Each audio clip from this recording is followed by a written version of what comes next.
Good afternoon, everybody, and welcome back to part 2 of my life, I suppose, and my background, and getting to know a little bit about me and how I came to do Hardlines UK. So, where did we get to in part 1? Well, I'll give you a quick brief of it. So, when I left school, joined the army, I did nearly 9 years in the military. Well, I did about 11 in total, but it was split in between. But I can elaborate on that, as I've said in other videos, if people want to know that. All you got to do is whack a comment and tell me which ones you want to do from video 1, which I should have mentioned in that, but I didn't. So anyway, I got to Cyprus, then we went to Edinburgh, did a few things, Sierra Leone, Iraq, Northern Ireland, Sierra Leone, went out to Germany, did Iraq. I got an injury, and I decided, because of my age and how I could progress in the army then, that I'd leave.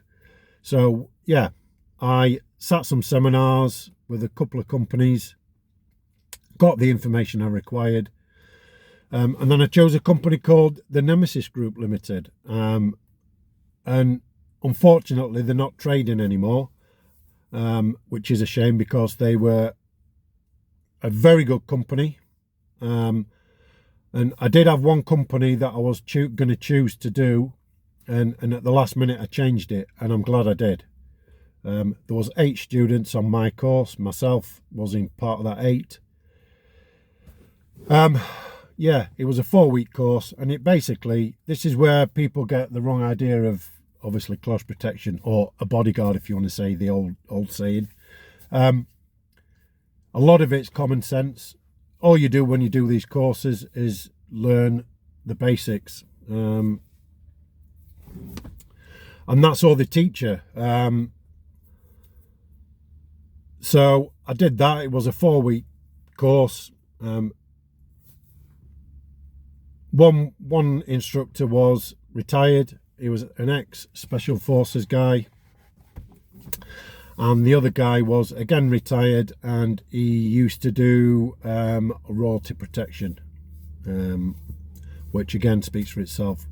I'm not going to elaborate on that. It was a very informative course, a lot different than today. But yeah, I decided to then have a look about.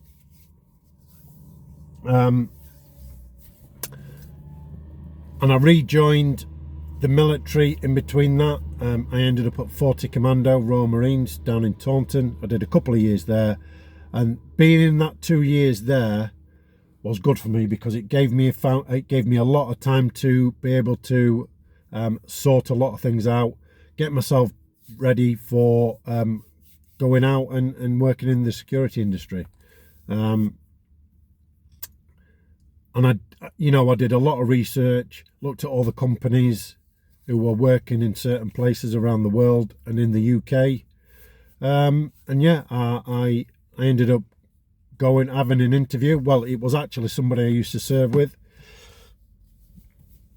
in the army. He just messaged me and said that there's a company looking for 18 guys. Armour Group's the company that I first worked for. There's 18 positions in southern Afghanistan. It's pretty rough, and he went, would you be interested? I was like, yep, send your details here. So I did, sent my CV, had an interview, and about 3 or 4 weeks later, I'm sat in Heathrow on a plane to Dubai, and then on another plane into Kabul. And then I went through the process of going to work for this company. Fantastic company to work for. I met some of the best people I've ever worked with in this industry. Some very experienced people. Very knowledgeable. And I learned so much off of those guys. I still speak to some of them now. Well, most of them, to be honest with you. And to this day, it was the best contract I've ever worked on, purely because of the people I worked with and how it was set up, and the client as well.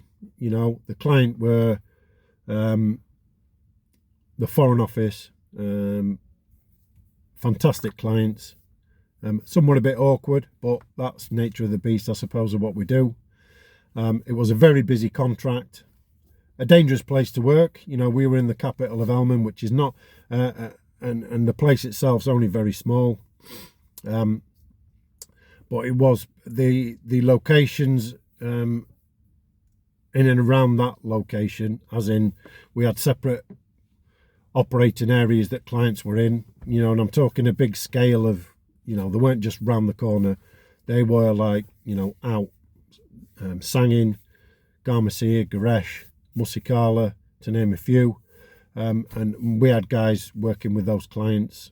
I worked out a couple of them. I used to do a couple of leave relief, so I'd go and do 4 weeks while that other guy goes out on his time off. And as I say, I met some fantastic guys, and yes, and it was a good foundation for me for the rest of my security career, I suppose.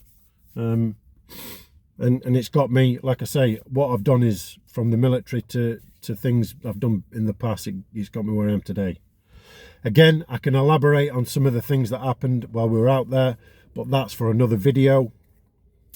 But those experiences out there, I suppose, are some of them of why I've done a mental health video.